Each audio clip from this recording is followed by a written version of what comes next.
ప్రకాశం జిల్లాతో పాటు రాష్ట్రంలో సంచలనం కలిగించిన తెలుగుదేశం పార్టీ నాయకుడు ముప్పవరపు వీరయ్య చౌదరి హత్యకు ముప్పా సురేష్ ఇంట్లో పథకం రూపొందినట్లు పోలీసు దర్యాప్తులో వెల్లడినట్లు సమాచారం.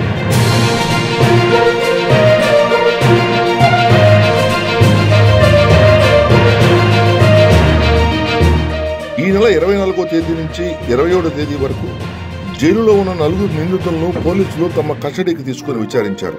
దీంతో ముప్పవరపు వీరయ్య చౌదరి హత్యలో భాగంగా హైదరాబాద్ లో ఉన్న ముప్పా సురేష్ ఇంట్లో నిందితులు సాంబశివరావు, వినోద్ సురేష్ తో సమావేశమయ్యారు.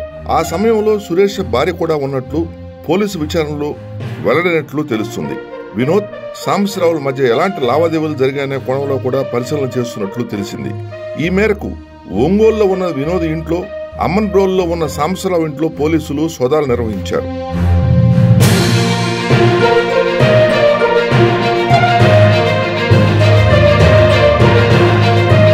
ముప్పవరపు వీరయ్య చౌదరి హత్య కేసు విచారణలో భాగంగా కీలక నిందితులు నాగరాజు, రుత్వేంద్ర బాబులను పేర్నమెట్ట సమీపంలోని లింగారెడ్డి అపార్ట్మెంట్ ప్రాంతానికి పోలీసులు తీసుకెళ్లారు.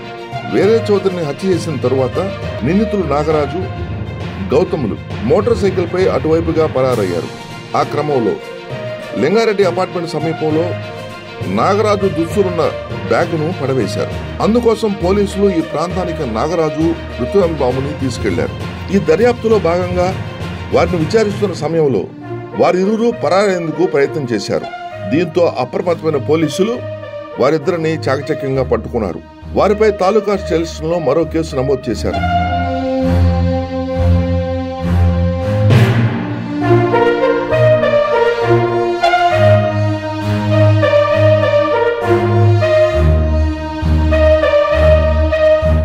తెలుగుదేశం పార్టీ నాయకుడు ముప్పవరపు వీరయ్య చౌదరి హత్య జరిగి 2 నెలలు గడిచింది. ప్రధాన సూత్రధారి ముప్పా సురేష్ పోలీసులు దొరకకుండా అజ్ఞాతంలోకి వెళ్లిపోయాడు. ముందస్తు బెయిల్ కోసం హైకోర్టును ఆశ్రయించాడు. ఆ బెయిల్ పిటిషన్ ఈ నెల 30వ తేదీకి న్యాయమూర్తి వాయిదా వేశారు. అయితే ఈ కేసులో ప్రధాన సూత్రధారిగా భావిస్తున్న ముప్పవరపు సురేష్ ను పట్టుకోవటం ప్రకాశం పోలీసులకు సవాల్గా మారింది.